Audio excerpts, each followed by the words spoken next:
the show, ladies and gentlemen. We have a guest in the studio right now that has the #1 album in the country. Put your hands together for the one, the only, Kendrick Lamar. Man. Yeah. What the deal? Welcome back, brother. Man, appreciate it. Thanks for having me. And it seems like we always seem to catch you when, the blessings and the tides are definitely on your side, which usually seems like it's always. #1 album in the country. Yes, sir. And not only just the #1 album in the country, you're also the first album ever to have the word pimp in the title. I don't know if you was going for that. I wasn't thinking that hard about it, but that's dope.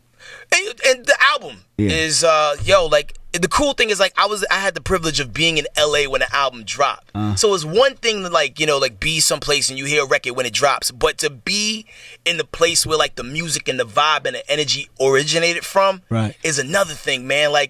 What inspired you to come up with the title and what inspired the music? What inspired the title? I want to do something that represent the good and the bad. Something that felt conflicted. And To Pimp A Butterfly was just that. It took a while to get it, but it was something that not only represent me as a person, but represents my community. So many good people, they get distracted by negative things, and that's one of the meanings. Another one of the meanings is, me finding good in my celebrity. What good use can I put to it?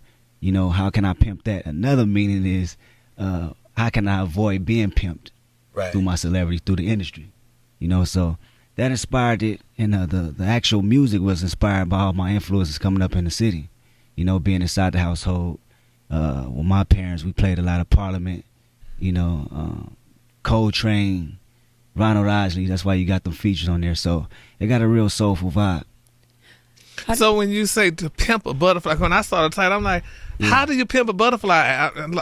After it become from a cocoon, then it's Pimp A Butterfly. Yeah. But I thought it's a cute title, though. Cute title. Yeah, that's right. It's hard to do. You put this one Pimp A Butterfly. And then the word cute. Yeah, cute title. It's definitely several meanings, but in general, it does mean that pimping something from a negative place and bringing it to positive.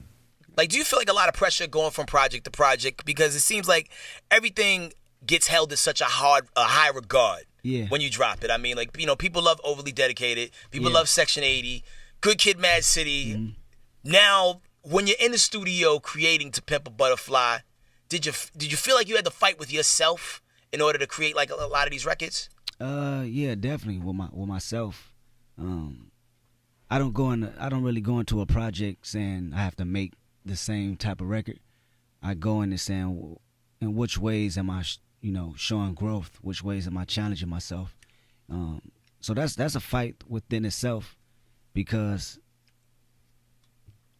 the folks in your ear saying how good this record was, how good this is, make that. I'll never be able to make that again. Yeah, I got to go into a new journey and find something within myself to challenge myself for the next record. So that's a fight right there. What was the hardest song for you to write? Hardest song for me to write was Loving You Is Complicated. It's a record on there called You. It's a real self-portrait of how I see myself and the trials and tribulations I go through as a person. Not only as a person, but as a celebrity, or however you want to call it.